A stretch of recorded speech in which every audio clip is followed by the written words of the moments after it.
ಕರ್ತನಲ್ಲಿ ಪ್ರಿಯರೇ, ಆತ್ಮದಾಹ ಕಾರ್ಯಕ್ರಮವನ್ನು ಕೇಳಲು ಪ್ರೀತಿಯಿಂದ ನಿಮ್ಮನ್ನು ಸ್ವಾಗತಿಸ್ತೇನೆ. ಕರ್ತನು ನಿಮ್ಮನ್ನು ನಿಮ್ಮ ಕುಟುಂಬವನ್ನು ಹೇರಳವಾಗಿ ಆಶೀರ್ವಿಸಲಿ. ಈ ಮುಂಜಾನೆಯಲ್ಲಿ ದೇವರು ತಾನೇ ನಿಮಗೆ ವಿಶೇಷ ಸಹಾಯಕನಾಗಿ ಆತನ ಆಲೋಚನೆ ಮಾರ್ಗದರ್ಶನದಲ್ಲಿ ಈ ದಿನದಲ್ಲಿ ದೇವರು ನಿಮ್ಮನ್ನು ನಡೆಸಲಿ. ಮಾತ್ರವಲ್ಲ, ನೀವು ಯಾವುದೆಲ್ಲ ಉದ್ದೇಶಿಸಿ ಈ ದಿನದಲ್ಲಿ ಕಾರ್ಯಗಳನ್ನು ಮಾಡಬೇಕೆಂಬುದು ಬಯಸ್ತೀರೋ ಎಲ್ಲ ವಿಷಯಗಳಿಗೆ ದೇವರು ಜಯ ಕೊಟ್ಟ ಅದ್ಭುತವಾದ ರೀತಿ ನಡೆಸಲಿ. ಯಾಕಂದರೆ ದೇವರು ತನ್ನನ್ನು ನಂಬಿದಂಥ ಒಬ್ಬರನ್ನಾದರೂ ಕೈ ಬಿಡದೆ ಅವರನ್ನು ದಡಕ್ಕೆ ಸೇರಿಸುವ ಕರ್ತನು ಅದ್ಭುತವಾಗಿ ನಡೆಸುವ ಕರ್ತನಾಗಿದ್ದಾನೆ. ಬನ್ನಿ ಪ್ರಿಯರೇ, ಕಳೆದ ವಾರದಲ್ಲಿ ನಾವು ಧ್ಯಾನಿಸ್ತಿದ್ದಂಥ ವಾಕ್ಯ ಭಾಗವನ್ನು ಮುಂದುವರಿಸೋಣ. 1 ಕೊರಿಂಥಿಯದವರಿಗೆ ಬರೆದ ಪತ್ರಿಕೆ 3ನೇ ಅಧ್ಯಾಯ, ಅದರಲ್ಲಿ 10ರಿಂದ 15ನೇ ವಚನ ತನಕ ನಾವು ಓದ್ಕೊಂಡಿದ್ದೆವು.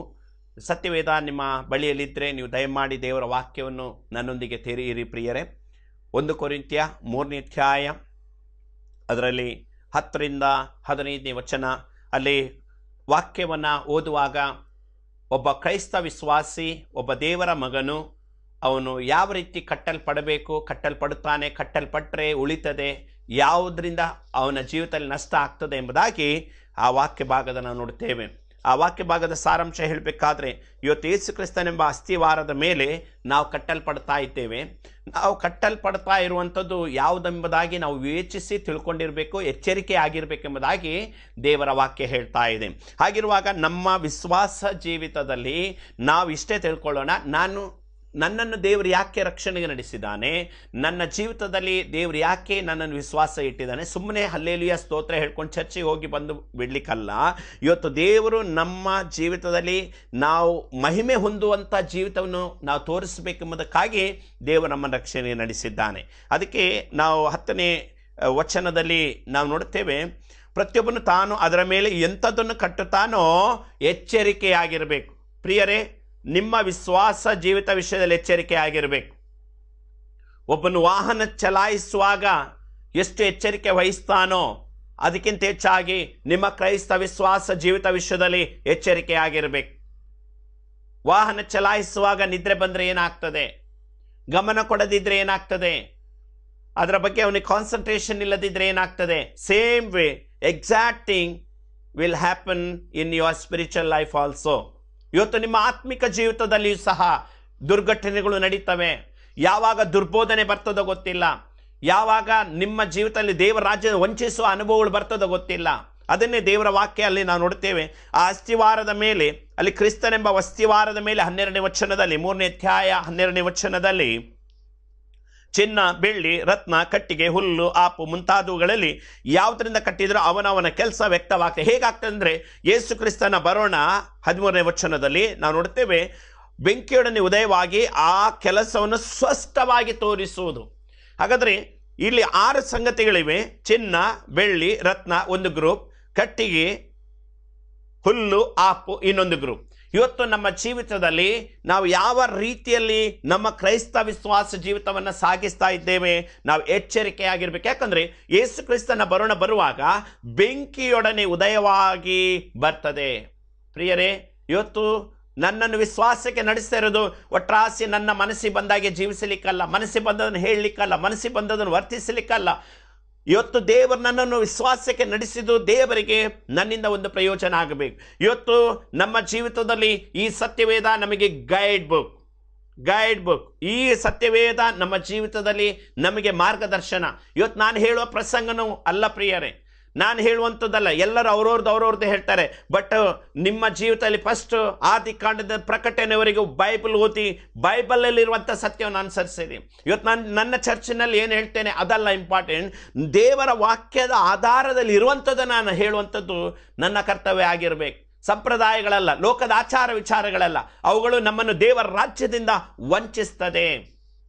ಆದ್ದರಿಂದ ಇವತ್ತು ನಮ್ಮ ಜೀವಿತದಲ್ಲಿ ಅದನ್ನು ತಿಳ್ಕೊಳ್ಳೋಣ. ಕಳೆದ ವಾರದಲ್ಲಿ ನಾನು ಚಿನ್ನ, ಬೆಳ್ಳಿಯ ವಿಷಯದಲ್ಲಿ ಓದಿ ಅಲ್ಲಿಗೆ ನಿಲ್ಲಿಸಿದ್ದೆ. 1 ಪೇತ್ರ 1ನೇ ಅಧ್ಯಾಯ 7ನೇ ವಚನದಲ್ಲಿ, ಬಂಗಾರಕ್ಕಿಂತಲೂ ಅಮೂಲ್ಯವಾದಂಥ ನಮ್ಮ ನಂಬಿಕೆ, ಚಿನ್ನ ಅಂದ್ರೆ ನಮ್ಮ ನಂಬಿಕೆಯ ಜೀವಿತ. ಇವತ್ತು ಕ್ರಿಸ್ತನು ನಮ್ಮನ್ನು ಕರೆದಿರೋದು ನಂಬಿಕೆಯಲ್ಲಿ ಜೀವಿಸಲಿಕ್ಕೆ. ನೀತಿವಂತ ನಂಬಿಕೆಯಿಂದಲೇ ಬದುಕ್ತಾನೆ. ಎರಡನೇದಾಗಿ ಬೆಳ್ಳಿಯ ವಿಷಯದಲ್ಲಿ, ಶೋಧನೆಯ ವಿಷಯದಲ್ಲಿ ನಾವು ನೋಡ್ತೇವೆ. ಒಬ್ಬ ವ್ಯಕ್ತಿ ಮೇಲೆ ಬರುವುದು, ಕೆಳಗೆ ಬೀಳುವುದು ಅವನಿಗೆ ಶೋಧನೆಯಿಂದ. ಪರೀಕ್ಷೆ ಬರೆದು ಮಕ್ಕಳು ಪಾಸಾಗಿ ಮುಂದೆ ಮುಂದೆ ಹೋಗುವ ಹಾಗೆ ಒಳ್ಳೊಳ್ಳೆ ಪದವಿಗಳನ್ನು ಗಳಿಸುವುದು ಹೇಗೆಯೋ ಹಾಗೆಯೇ ಇವತ್ತು ನಮ್ಮ ಆತ್ಮಿಕ ಜೀವಿತದಲ್ಲಿ ಶೋಧನೆಗಳು, ನಾನು ಮೇಲೂ ಹೋಗ್ಬೋದು, ಕೆಳಗೂ ಬೀಳ್ಬೋದು. ಕೆಲವರಿಗೆ ಶೋಧನೆ ತಡ್ಕೊಳ್ಳಿಕ್ಕಾಗಲ್ಲ, ಪರೀಕ್ಷೆ ಬರೀಲಿಕ್ಕಾಗಲ್ಲ, ಎಕ್ಸಾಮಿಗೆ ಅಪಿಯರ್ ಆಗ್ಲಿಕ್ಕಾಗಲ್ಲ. LKG ಪಾಸ್, ನಪಾಸ್, LKG ನಪಾಸ್, LKG ಅವನ ಜೀವಿತದಲ್ಲಿ ಯಾವತ್ತೂ ಮುಂದೆ ಹೋಗುವುದಿಲ್ಲ. ಪರೀಕ್ಷೆ ಬರೆದ್ರೆ ಮಾತ್ರ ಅವರು ಮುಂದೆ ಹೋಗುವುದು. ಹಾಗೆ ಇವತ್ತು ನಮ್ಮ ಆಧ್ಯಾತ್ಮಿಕ ಜೀವಿತದಲ್ಲಿಯೂ ಶೋಧನೆಗಳು ಬರುವಾಗ ಅದನ್ನು ಜಯಿಸಿ ನಾವು ಜೀವಿಸಬೇಕಾಗಿದೆ. ಯೆಶಾಯ 48:10 ನಾನು ಕಳೆದ ವಾರದಲ್ಲಿ ಅಲ್ಲಿ ಓದಿ ನಾನು ನಿಲ್ಲಿಸಿದ್ದೆ. ಕರ್ತ ನಮ್ಮನ್ನು ಶೋಧಿಸ್ತಾ ಇದ್ದಾನೆ, ಬೆಳ್ಳಿಯಷ್ಟು ಆತ ನಮ್ಮನ್ನು ಶೋಧಿಸ್ತಾ ಇಲ್ಲ, ಸಂಕಟ ಪುಟಕ್ಕೆ ಹಾಕಿ ನಮ್ಮನ್ನು ಶೋಧಿಸ್ತಾ ಇದ್ದಾನೆ. ನನಗೋಸ್ಕರ ನಾನೇ ಶೋಧಿಸ್ತಾ ಇದ್ದಾನೆ. ದೇವರಿಗೆ ನಾವು ಬೇಕಾಗಿದೆ. ಅದಕ್ಕೆ ಯೋಬನಿಗೆ ಯಾಕೆ ದೇವರು ಶೋಧಿಸಿದ? ದೇವರಿಗೆ ಬೇಕಾಗಿತ್ತು. ಯೋಸೇಫನನ್ನು ಯಾಕೆ ಶೋಧಿಸಿದ? ದೇವರಿಗೆ ಬೇಕಾಗಿತ್ತು. ಅಬ್ರಾಮನ್ ಯಾಕೆ ಪರೀಕ್ಷಿಸಿದ್ರು? ದೇವರಿಗೆ ಬೇಕಾಗಿತ್ತು. ಹಾಗಿರುವಾಗ ಇವತ್ತು ನಮ್ಮ ಜೀವಿತದ ನಾವು ನೆನೆಸಿಕೊಳ್ಳೋಣ, ನನ್ನ ಕರ್ತನಿಗೋಸ್ಕರ ನಾನು ಶೋಧಿಸಲ್ಪಡ್ತಾ ಇದ್ದೇನೆ. ಯಾಕಂದರೆ ಯೇಸು ಕ್ರಿಸ್ತನು ಬರುವಾಗ ಆತನು ಶೋಧಿಸಿ ಬೆಂಕಿಯೊಡನೆ ಆತನ ಬರಣವು ಬರ್ತದೆ ಎಂಬುದಾಗಿ 14ನೇ ವಚನದಲ್ಲಿ ನಾವು ನೋಡ್ತೇವೆ. ಅವನವನ ಕೆಲಸ ಎಂಥದ್ದು? ಆ ಬೆಂಕಿ ಶೋಧಿಸ್ತದೆ. ಯೇಸು ಕ್ರಿಸ್ತನ ಬರಣದಲ್ಲಿ ಆ ಬೆಂಕಿ ಅವನನ್ನು ಕಟ್ಟಿದೆಲ್ಲ ಸುಟ್ಟ ಹಾಕಿದರೆ ಸಂಬಳ ಇಲ್ಲ, ಅವನಿಗೆ ಏನಿಲ್ಲ. ತಾನು ಬೆಂಕಿಯಿಂದ ತಪ್ಪಿಸಿಕೊಂಡ ಮನುಷ್ಯನ ಹಾಗೆ ಇರ್ತಾನೆ ಎಂಬುದಾಗಿ ನಾವು ನೋಡ್ತೇವೆ. ಹಾಗಾಗಿ ನೀವು ಆಡುವ ಮಾತು, ನಿಮ್ಮ ನಡತೆ, ನಿಮ್ಮ ಕ್ರಿಯೆಗಳು ದೇವರ ಮುಂದೆ ಅದು ಬಹು ಬೆಲೆಯುಳ್ಳದಾಗಿದೆ ಎಂಬುದಾಗಿ ತಿಳಿದುಕೊಳ್ಳ್ರಿ ಪ್ರಿಯರೇ. ದೇವರು ತಾನೇ ನಮಗೆ ಎಲ್ಲ ರೀತಿಯಲ್ಲಿ ಸಹಾಯಕನಾಗಿ ನಡೆಸಲಿಕ್ಕೆ ಆತನು ಶಕ್ತನಾಗಿದ್ದಾನೆ. ಹಾಗಾಗಿ ನಮ್ಮನ್ನು ಶೋಧಿಸಿ ನಡೆಸಲಿಕ್ಕೆ ಆತನು ಶಕ್ತನಾಗಿದ್ದಾನೆ. ನಾವು ಬಿದ್ದು ಹೋಗ್ಲಿಕ್ಕಲ್ಲ. ಹಾಗಾಗಿ ಕ್ರಿಸ್ತನೆಂಬ ಅಸ್ತಿವಾರದ ಮೇಲೆ ನೀವು ಕಟ್ಟಲ್ಪಡ್ತಾ ಇದ್ದೀರಾ. ಮಲ್ಕೊಂಡು ನಿದ್ರೆ ಮಾಡಿಕೊಂಡು ಆಲಸ್ಯಗಾರರಾಗಿ ಇದ್ದರೆ ಕಟ್ಟಲ್ಪಡುವುದಿಲ್ಲ. ಒಂದು ಬಿಲ್ಡಿಂಗ್ ಡೈಲಿ ಕಟ್ಟಿದರೆ ಮಾತ್ರ ಅದು ಮೇಲೆ ಬರ್ತದೆ. ಹಾಗೆ ಇವತ್ತು ನಾವು ಸಹ ಕಟ್ಟಲ್ಪಟ್ಟರೆ ಮಾತ್ರ ಮೇಲೆ ಬರೋದು. ಇದ್ದ ಹಾಗೆ ಇದ್ದರೆ ನಮ್ಮ ಜೀವಿತದಲ್ಲಿ ಏನು ನಾವು ಸಾಧಿಸಿದ ಹಾಗೆ ಇಲ್ಲ ಪ್ರಿಯರೇ. ಯೆಶಾಯ 48:10 ನೋಡು, ನಿನ್ನನ್ನು ಶೋಧಿಸಿದ್ದೇನೆ, ಆದರೆ ಬೆಳ್ಳಿಯಷ್ಟು ಶೋಧಿಸಲಿಲ್ಲ. ಸಂಕಟವನ್ನು ಪುಟಕ್ಕೆ ಹಾಕಿ ಪರೀಕ್ಷಿಸಿದ್ದೇನೆ, ನನಗೋಸ್ಕರ ಇದನ್ನು ಮಾಡಿದ್ದೇನೆ. ಯಾರ್ಯಾರು ಶೋಧನೆಗಳು ಬಂದಾಗ ಗುಣಗುಡ್ತೀರೋ, ಶೋಧನೆಗಳು ಬಂದಾಗ ಒಂದು ರೀತಿ ನಿರಾಶರಾಗ್ತಿರೋ, ನಿಮ್ಮಿಂದ ದೇವರಿಗೆ ಏನು ಪ್ರಯೋಜನ ಇಲ್ಲ, ನಿಮ್ಮಿಂದ ದೇವರಿಗೆ ಏನು ಲಾಭನೂ ಆಗುವುದಿಲ್ಲ. ಆದ್ದರಿಂದ ಇವತ್ತು ನಿಮ್ಮ ಜೀವಿತದಲ್ಲಿ ದೇವರ ಹತ್ರ ಇಷ್ಟೇ ಕೇಳ್ಕೊಳ್ಳಿ, ಕರ್ತನೆ, ನನ್ನನ್ನು ನೀನು ರಕ್ಷಿಸಿದ ಉದ್ದೇಶ, ನನ್ನನ್ನು ನೀನು ಆರಿಸಿಕೊಂಡ ಉದ್ದೇಶ ನನ್ನ ಜೀವಿತದಲ್ಲಿ ನೀನು ವ್ಯಕ್ತಪಡಿಸಿ ತೋರಿಸು ಸ್ವಾಮಿ ಎಂಬುದಾಗಿ ದೇವರ ಸಮ್ಮುಖದಲ್ಲಿ ನಾವು ಕೇಳಿಕೊಂಡರೆ ಖಂಡಿತವಾಗಿ ದೇವರು ನಮಗೆ ಎಲ್ಲ ವಿಷಯಗಳಲ್ಲಿಯೂ ಆತನು ಸಹಾಯಕನಾಗಿ ನಮ್ಮನ್ನು ನಡೆಸ್ತಾನೆ. ಇವತ್ತು ಈ ಅನುಭವ ನನಗೆ ಬಹಳ ಅಗತ್ಯ. ನನ್ನ ಜೀವಿತದಲ್ಲಿ ನಾನು ಕಟ್ಟಲ್ಪಡುವಂಥ ಅನುಭವದಲ್ಲಿ ನಾನಿರಬೇಕು. ಮೂರನೇದಾಗಿ ಚಿನ್ನ, ಬೆಳ್ಳಿ, ರತ್ನ. ಯೆಶಾಯನ ಪ್ರವಾದನೆಗಂತ 54:11 ಕುಗ್ಗಿದವಳೆ, ಗಾಳಿ ಬಡಿತಕ್ಕೆ ಗುರಿಯಾದವಳೆ, ಯಾರು ಸಂತೈಸದವಳೆ, ಇಗೋ ಇಂದ್ರ ನೀಲಮಣಿಗಳಿಂದ ನಿನಗೆ ಅಸ್ಥಿವಾರವನ್ನು ಹಾಕಿ ನಿನ್ನ ಕಲ್ಲುಗಳನ್ನು ನೀಲಾಂಚನದ ಗಾರೆಯಿಂದ ಕಟ್ಟುವೆನು, ನಿನ್ನ ಶಿಖರಗಳನ್ನು ಮಾಣಿಕ್ಯಗಳಿಂದ, ನಿನ್ನ ಬಾಗಿಲುಗಳನ್ನು ಪದ್ಮರಾಗಗಳಿಂದಲೂ, ನಿನ್ನ ಪೌಳಿ ಗೋಡೆಯನ್ನು ಮನೋಹರ ರತ್ನಗಳಿಂದ ನಿರ್ಮಿಸುವೆನು. ಇವತ್ತು ಚಿಯೋನಿನ ಮುಂದಿನ ವೈಭವದ ವಿಷಯದಲ್ಲಿ, ಭಾಗ್ಯದ ವಿಷಯದಲ್ಲಿ ದೇವರ ವಾಕ್ಯವು ಪ್ರವಾದಿಯಾದ ಯೆಶಾಯನ ಮೂಲಕವಾಗಿ ಹೇಳ್ತಾ ಇರುವುದನ್ನು ನಾವು ನೋಡ್ತೇವೆ. ಇವತ್ತು ನಿನ್ನ ಪೌಳಿ ಗೋಡೆಯನ್ನು ಮನೋಹರ ರತ್ನಗಳಿಂದ ನಿರ್ಮಿಸುವೆನು. ಇವತ್ತು ನಮ್ಮ ಜೀವಿತದಲ್ಲಿ ಇದನ್ನು ನಾವು ಕಟ್ಟಲ್ಪಡುವಂಥ ರೀತಿಯಲ್ಲಿ ದೇವರ ಸಮ್ಮುಖದಲ್ಲಿರಬೇಕು. ಎಫೆಸ 2:22 ನಾವು ದೇವರಾತ್ಮನ ಮೂಲಕವಾಗಿ ದೇವರಿಗೆ ನಿವಾಸ ಸ್ಥಾನವಾಗುವುದಕ್ಕಾಗಿ ಕಟ್ಟಲ್ಪಡುತ್ತಾ ಇದ್ದೇವೆ. ಪೌಲನ ಎಫೆಸದಲ್ಲಿಂಥ ವಿಶ್ವಾಸಿಗಳಿಗೆ ಹೇಳುವುದನ್ನು ನಾವು ನೋಡ್ತೇವೆ. ಪ್ರಕಟಣೆ 21:17-21 ತನಕ ಅಲ್ಲಿ ನಾವು ಓದುವಾಗಲೂ ನಮ್ಮ ವಿಶ್ವಾಸ ಜೀವಿತದಲ್ಲಿ ಯಾವ ರೀತಿಯಲ್ಲಿ ಕರ್ತನ ಸಮ್ಮುಖದಲ್ಲಿ ದೇವರ ರಾಜ್ಯದ ಆತನ ಪ್ರಕಾರದ ಅಳತೆ, ಹೊಸ ಯೆರೂಸಲೇಮಿನ ಪ್ರಕಾರದ ಅಳತೆಯ ವಿಷಯದಲ್ಲಿ ಅಲ್ಲಿ ಎಲ್ಲ ವಿವರಗಳನ್ನು ಬರೆದದನ್ನು ನಾವು ನೋಡ್ತೇವೆ. ಯಾವ ರೀತಿಯಾದಂಥ ರತ್ನಗಳಿವೆ, ಯಾವ ರೀತಿಯಾದಂಥ ರತ್ನಗಳಲ್ಲಿ ಕಾಣಿಸಿಕೊಳ್ತವೆ ಎಂಬುದಾಗಿ ಪ್ರಕಟಣೆ 21:11-21 ತನಕ ಓದುವಾಗ ಅಲ್ಲಿ ನಾವು ನೋಡುತ್ತೇವೆ. ಎಲ್ಲ ರೀತಿಯ ಎಲ್ಲ ಬಾಗಿಲುಗಳಲ್ಲಿ ಎಲ್ಲ ರತ್ನ ಅಲ್ಲಿ ನಾವು ನೋಡುತ್ತೇವೆ. ಯಾವ ಯಾವ ರೀತಿ ವೈಡೂರ್ಯ, ಪಚ್ಚೆ, ವಜ್ರ, ಮಾಣಿಕ್ಯ, ಪೀತರತ್ನ, ಗರುಡ ಪಚ್ಚೆ, ಇಂದ್ರನೀಲ, ನೀಲಸ್ಫಟಿಕ, ಮುತ್ತು ಇಂಥವುಗಳೆಲ್ಲವುಗಳಿಂದ ಆ ಪಟ್ಟಣವು ಏನಾಗಿದೆ, ಅಲಂಕರಿಸಲ್ಪಟ್ಟಿವೆ. ಹಾಗಾಗಿ ಪ್ರಿಯ ಸಹೋದರನೇ, ಸಹೋದರಿಯೇ, ದೇವರು ಯೇಸು ಕ್ರಿಸ್ತನು ಈ ಲೋಕಕ್ಕೆ ಬರುವಾಗ ನೀನು ಏನಿಲ್ಲದವನಾಗಿ ಬೆಂಕಿಯಿಂದ ತಪ್ಪಿಸಿಕೊಂಡಂಥ ಮನುಷ್ಯನಾಗಿ 1 ಕೊರಿಂಥ್ಯ 3:15 ಪ್ರಕಾರ ಸುಟ್ಟು ಹೋದಂಥ ಪರಿಸ್ಥಿತಿಯಲ್ಲಿ ನಿನ್ನ ಜೀವಿತ ಕಾಣದೆ, ಏನಿಲ್ಲದವನಾಗಿ ಕಾಣಿಸಿಕೊಳ್ಳದೆ ದೇವರ ರಾಜ್ಯಕ್ಕಾಗಿ, ನೀತಿಗಾಗಿ ತವಕಪಡು. ಅದರೊಂದಿಗೆ ನಿನ್ನ ಜೀವಿತದಲ್ಲಿ ಎಲ್ಲವನ್ನು ದೇವರು ಆಶೀರ್ವದಿಸಿ ನಡೆಸುತ್ತಾನೆ. ಹಾಗೆ ಪ್ರಥಮ 3 ಭಾಗಗಳನ್ನು ನಾನಲ್ಲಿ ಅಷ್ಟಕ್ಕೆ ಬದಿಗಿಟ್ಟು ಉಳಿದ 3 ಭಾಗಗಳನ್ನು ಮಾತನಾಡಲಿಕ್ಕೆ ಇಷ್ಟಪಡ್ತೇನೆ. ಪ್ರಥಮ 3 ಭಾಗ ಏನು ಅಂದರೆ 1 ಕೊರಿಂಥ್ಯ 3:12 ಹೇಳುವಂಥ ಪ್ರಥಮ 3 ಭಾಗ ಅಂದರೆ ಚಿನ್ನ, ಬೆಳ್ಳಿ, ರತ್ನ. ಇದು ಚಿನ್ನ ಅಂತ ಹೇಳುವುದು ನಂಬಿಕೆಯ ಜೀವಿತ, ಬೆಳ್ಳಿ ಅಂತದ್ದು ಶೋಧನೆಯ ಜೀವಿತ ಜಯಿಸಿ ಬರುವಂಥದ್ದು, ರತ್ನ ಅನ್ನುವಂಥದ್ದು ನಮ್ಮ ಜೀವಿತದಲ್ಲಿ ದೇವರು ನಮಗೆ ಕೊಟ್ಟಂಥ ಒಂದು ಆತ್ಮಿಕವಾದ ಅನುಭವ, ಕಟ್ಟಲ್ಪಡುವಂಥ ಅನುಭವ, ಹೊಸ ಯೆರೂಸಲೇಮಿನ ಅನುಭವ ಇವತ್ತು ನಮ್ಮ ಜೀವಿತದಲ್ಲಿ ಬಹಳ ಅಗತ್ಯ ಎಂಬುದಾಗಿ ದೇವರ ವಾಕ್ಯ ನೋಡ್ತೇವೆ. ದೇವರ ವಾಕ್ಯದ ಉಪದೇಶ ಇವತ್ತು ಅದು ನಮ್ಮ ಜೀವಿತದಲ್ಲಿ ನಮ್ಮ ತಲೆಗೆ ಕಿರೀಟವಾಗಿರಬೇಕು, ಆ ರೀತಿಯಲ್ಲಿ ನಿಲ್ಲಬೇಕೆಂಬುದಾಗಿ ನೋಡ್ತೇವೆ. ಉಳಿದ 3 ವಿಷಯಗಳನ್ನು ನಾವು ನೋಡಿಕೊಳ್ಳೋಣ. 1, ಕಟ್ಟಿಗೆ, ಹುಲ್ಲು, ಆಪು. ಕಟ್ಟಿಗೆ, ಹುಲ್ಲು, ಆಪು. ಕಳೆದ ಸಾರಿ ನಾನು ಹೇಳುವಾಗ ಹೀಗೆ ಜನರಲ್ ಆಗಿ ಹೇಳಿದ್ದೆ. ಏನಂದರೆ ಕಟ್ಟಿಗೆ ಅಂದರೆ ಇವತ್ತು ದೇವರ ವಾಕ್ಯ, ಸತ್ಯವಾಕ್ಯ ಇಲ್ಲದೆ ದುರ್ಬೋಧನೆಗೊಳಪಟ್ಟಂಥ ತಮ್ಮ ಟೇಸ್ಟ್ಗೆ ಸಂಬಂಧಪಟ್ಟಂಥ ಉಪದೇಶಗಳು ನಾವು ನೋಡ್ತೇವೆ. ಎರಡನೇದಾಗಿ ಆಪಿನ ವಿಷಯದ ನಾವು ನೋಡೋದಾದರೆ ಸ್ವಲ್ಪ ಸತ್ಯ, ಸ್ವಲ್ಪ ಸುಳ್ಳು ಬೋಧನೆ, ಸ್ವಲ್ಪ ಸತ್ಯ ಬೋಧನೆ ಎಲ್ಲ ಮಿಕ್ಸಪ್ ಆಗಿ ಆಪು ಒಂದು ರೀತಿ ಅದಕ್ಕೆ ಅಲ್ಲಾಡದಾಗೆ ಸೆಟ್ ಮಾಡುವಂಥದ್ದು ತಮ್ಮ ಭಾವನೆಗಳಿಗೆ. ಮೂರನೇದಾಗಿ ಹುಲ್ಲು ಒಬ್ಬನ ಜೀವಿತದಲ್ಲಿ ಅವನು ಒಂದು ರೀತಿ ತನ್ನದೇ ಆದ ಭಾವನೆಗಳಿಂದ ನಡೆಸಲ್ಪಡೋದು. ಏನು ಕೆಟ್ಟ ಕಾರ್ಯ ಮಾಡಿದರೂ ಅವನು ಬೈಬಲ್ ವಾಕ್ಯ ತೋರಿಸಿ ಕೆಟ್ಟ ಕಾರ್ಯ ಮಾಡ್ತಾನೆ. ಒಬ್ಬ ವ್ಯಕ್ತಿ ಏನಾದರೂ ಕುಡಿಕತನಕ್ಕೆ ಬಂದರೆ ಅವನು ಪೌಲ ತಿಮೋತಿಯನ್ನು ತೋರಿಸ್ತಾನೆ. ವ್ಯಭಿಚಾರದ ಆತ್ಮ ಬಂದರೆ ದಾವೀದನ ಕಡೆಗೆ ತೋರಿಸ್ತಾನೆ. ಈ ರೀತಿ ಯಾವುದಾದ್ರೂ ಒಂದು ತೋರಿಸಿ ತನ್ನ ಜೀವಿತದಲ್ಲಿ ಆ ಕೆಟ್ಟತನಕ್ಕೆ ಇಳಿದು ಹೋಗ್ತಾನೆ. ಅದು ಸೆಲ್ಫ್ ಭಾವನೆ, ತನ್ನ ಆ ಒಂದು ಸ್ವಂತ ಭಾವನೆಗಳಿಂದ ಬರೆಯುಳ್ಳವರಾಗಿ ಕಟ್ಟಲ್ಪಡುವಂಥ ಆ ಒಂದು ವ್ಯಕ್ತಿತ್ವ. ಇದು ಯೇಸು ಕ್ರಿಸ್ತನ ಬರಣದಲ್ಲಿ ಇದು ಯಾವುದೂ ನಿಲ್ಲಲ್ಲ. ದುರ್ಬೋಧನೆ ನಿಲ್ಲಲ್ಲ, ಸತ್ಯಬೋಧನೆ ದುರ್ಬೋಧನೆ ಮಿಕ್ಸ್ ಮಾಡಿ ಜೀವಿಸುವಂಥದ್ದು ನಿಲ್ಲುವುದಿಲ್ಲ. ಮಾತ್ರ ಸ್ವಂತ ಭಾವನೆಗಳಿಂದ ನಡೆಸಲ್ಪಡುವಂಥ ಬೋಧನೆಗಳು ನಿಲ್ಲುವುದಿಲ್ಲ. ಕಡೆಗೆ ನಿಲ್ಲೋದು ಸತ್ಯವಾಕ್ಯ ಮಾತ್ರ, ಕಡೆಗೆ ನಿಲ್ಲೋದು ದೇವರ ವಚನ ಮಾತ್ರ. ಆದ್ದರಿಂದ ಇವತ್ತು ನಮ್ಮ ಜೀವಿತದಲ್ಲಿ ದೇವರಿಗೋಸ್ಕರ, ದೇವರ ವಾಕ್ಯಕ್ಕೋಸ್ಕರ ನಿಲ್ಲುವಂಥ ಆ ಒಂದು ಆತ್ಮಿಕ ಅನುಭವವನ್ನು ನಾವು ಹೊಂದಿಕೊಳ್ಳುವುದು ಬಹಳ ಅಗತ್ಯ ಇದೆ ಪ್ರಿಯರೇ. ಹಾಗಾದರೆ ಕೆಲವು ವಾಕ್ಯ ಭಾಗಗಳನ್ನು ಓದಿಕೊಳ್ಳೋಣ. ಇವತ್ತು ಕಟ್ಟಿಗೆ, ಹುಲ್ಲು, ಆಪು ಯಾವುದು? ಕಟ್ಟಿಗೆ, ಹುಲ್ಲು, ಆಪು ಯಾವುದು? ಇವತ್ತು ಅನೇಕ ರೀತಿಯ ತಮ್ಮ ಟೇಸ್ಟಿಗೆ ಬಂದಂಥ ಉಪದೇಶಗಳು, ಬೋಧನೆಗಳು. ದೇವರು ನಿಮ್ಮನ್ನು ಕರೆದದ್ದು ಅದಕ್ಕಲ್ಲ.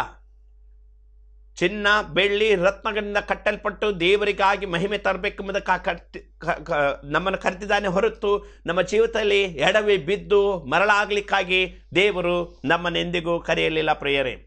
ಹಾಗಾದರೆ ಮತ್ತಾಯನ ಬರೆದ ಸುವಾರ್ತೆ 15ನೇ ಅಧ್ಯಾಯ, ಇವತ್ತು ಯಾವ ರೀತಿ ದೇವರ ವಾಕ್ಯಕ್ಕೆ ವಿರೋಧವಾದ ವ್ಯವಸ್ಥೆಗಳು ನಮ್ಮ ಜೀವಿತದಲ್ಲಿ ಉಂಟಾಗ್ತದೆ. 15ನೇ ಅಧ್ಯಾಯ, ಸದ್ದುಕಾಯರು, ಫರಿಸಾಯರಿಗೆ, ಶಾಸ್ತ್ರಿಗಳಿಗೆ ಯೇಸು ಸ್ವಾಮಿ ಕಠೋರವಾಗಿ ಮಾತನಾಡ್ತಾ ಇದ್ದಾನೆ. ಏನಂದರೆ, ಆಗ ಯೆರೂಸಲೇಮಿನಿಂದ ಫರಿಸಾಯರು, ಶಾಸ್ತ್ರಿಗಳು ಯೇಸುವಿನ ಬಳಿಗೆ ಬಂದು, ನಿನ್ನ ಶಿಷ್ಯರು ಹಿರಿಯರಿಂದ ಬಂದ ಸಂಪ್ರದಾಯವನ್ನು ಯಾಕೆ ಮೀರುತ್ತಾರೆ?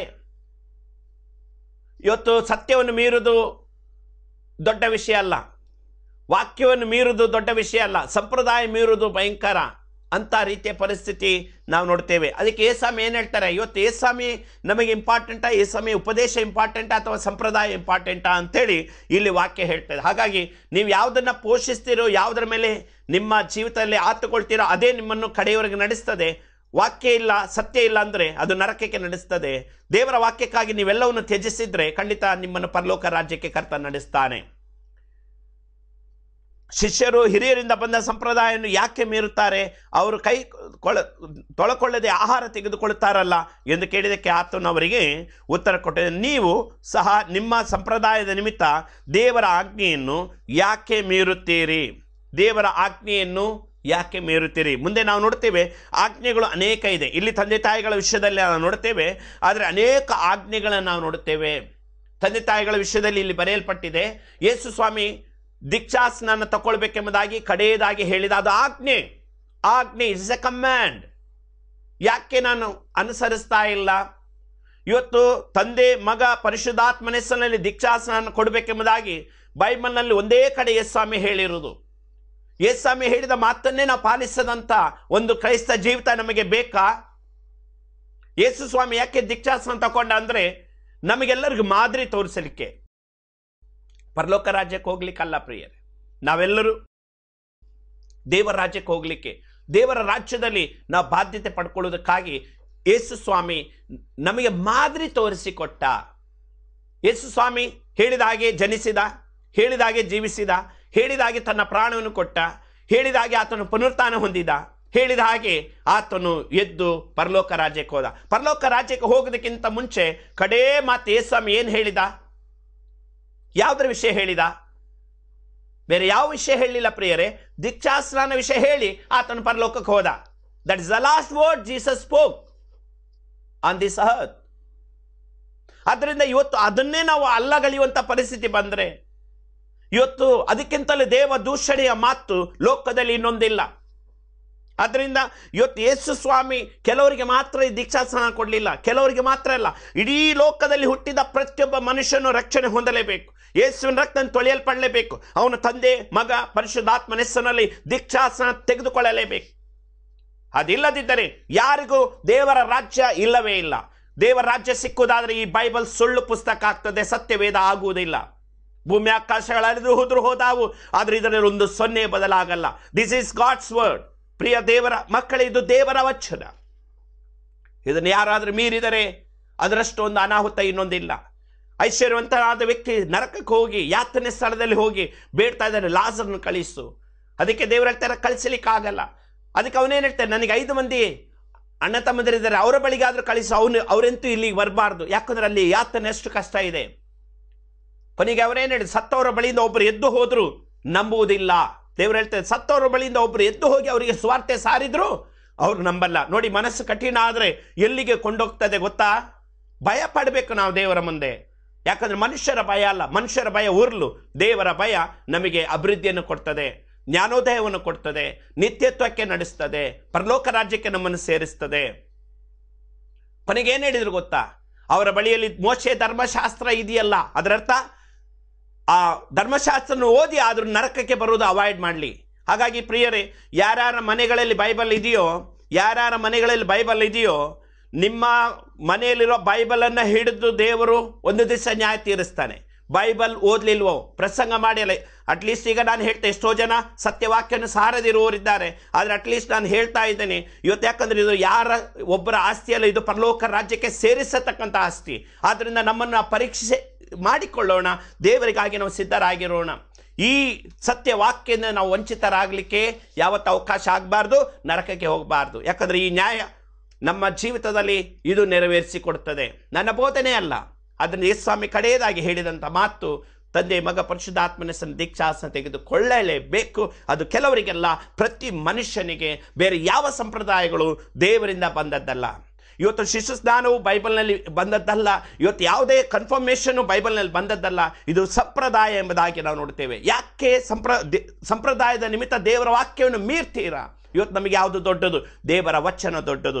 ಅದೇ 15ನೇ ಅಧ್ಯಾಯ 6ನೇ ವಚನದಲ್ಲಿ ನೋಡ್ತೇವೆ, ಹೀಗೆ ನಿಮ್ಮ ಸಂಪ್ರದಾಯದ ನಿಮಿತ್ತ ದೇವರ ವಾಕ್ಯವನ್ನು ನಿರಾರ್ಥಕ ಮಾಡಿದ್ದೀರಿ. ಕಪಟಿಗಳೇ, ನಿಮ್ಮ ವಿಷಯದಲ್ಲಿ ಯೆಶಾಯನು ಹೀಗೆ ಪ್ರವಾದಿಸ್ತಾನೆ. ಕಪಟಿಗಳೇ ಅಂತ ಹೇಳ್ತಾ ಇದ್ದಾನೆ. ಹಾಗಿರುವಾಗ ನಾವು ಭಯಪಟ್ಟು ದೇವರ ಕಡೆಗೆ ತಿರುಗಿಕೊಳ್ಳೋಣ. ಎಲ್ಲೆಲ್ಲಿ ಅವಕಾಶ ಇದೆಯೋ ಬೈಬಲ್ ಓದೋಣ. ಯಾರ ಬೋಧನೆ ನಮಗೆ ಬೇಡ. Read your Bible. ದೇವರಿಗೆ ಒಪ್ಪಿಸಿಕೊಟ್ಟು ನೀನು ಸತ್ಯವೇದನು ಓದು. ರಕ್ಷಣೆ ಏನು, ಪಾಪ ಪರಿಹಾರ ಏನು, ದೀಕ್ಷಾಸ್ನಾನ ಏನು, ಪರಲೋಕ ರಾಜ್ಯದ ಬಾಧ್ಯತೆ ಏನೆಂಬುದಾಗಿ ಕಾಮನ್ ಆಗಿ ಯಾವ ಸಭೆಗೂ ಕೊಟ್ಟದ್ದಲ್ಲ, ಇಡೀ ಮಾನವ ಕುಲಕ್ಕೆ ಕೊಟ್ಟದ್ದು. ಹಾಗಾಗಿ ಇದರಿಂದ ನೀವು ತಿರಸ್ಕಾರ ಹೊಂದಿದರೆ ಅಥವಾ ಅದನ್ನು ತಿರಸ್ಕರಿಸಿದರೆ ಒಂದು ದಿವಸ ದೇವರ ರಾಜ್ಯದಿಂದ ತಿರಸ್ಕಾರ ಖಂಡಿತ ದೇವರಾಜ್ಯಕ್ಕೆ ಹೋಗ್ಲಿಕ್ಕೆ ಸಾಧ್ಯ ಇಲ್ಲ. ಹಾಗೇನಾದರೂ ಹೋಗೋ ವ್ಯವಸ್ಥೆ ಇದ್ದರೆ ಬೈಬಲ್ ಸತ್ಯವೇದ ಆಗುವುದಿಲ್ಲ, ಅದು ಸುಳ್ಳು ಪುಸ್ತಕ ಆಗ್ತದೆ. ಅದಕ್ಕೆ ಅವಕಾಶ ಇದೆಯೋ? ಈ ಲೋಕದಲ್ಲಿ ಇಲ್ಲ ಪ್ರಿಯರೇ. ಹಾಗಾಗಿ ನಮ್ಮನ್ನೇ ನಾವು ಪರೀಕ್ಷಿಸಿಕೊಳ್ಳೋಣ, ದೇವರ ಕರಗಳಲ್ಲಿ ಒಪ್ಪಿಸಿಕೊಡೋಣ. ಕರ್ತನೇ, ಈ ವಾಕ್ಯ ಉಪದೇಶ ನನ್ನ ಜೀವಿತದಲ್ಲಿ ಹೇಗೆ ನನ್ನ ನಡೆಸ್ತದೆ, ಹೇಗೆ ನಾನು ಮುಂದೆ ಹೋಗಲಿಕ್ಕೆ ಸಾಧ್ಯ, ಕರ್ತನೇ ನಿನ್ನ ಕೃಪೆ ನೀನು ನಡೆಸಿ ಎಂಬುದಾಗಿ ಕರ್ತನಲ್ಲಿ ನಾವು ಕೇಳಿಕೊಳ್ಳೋಣ.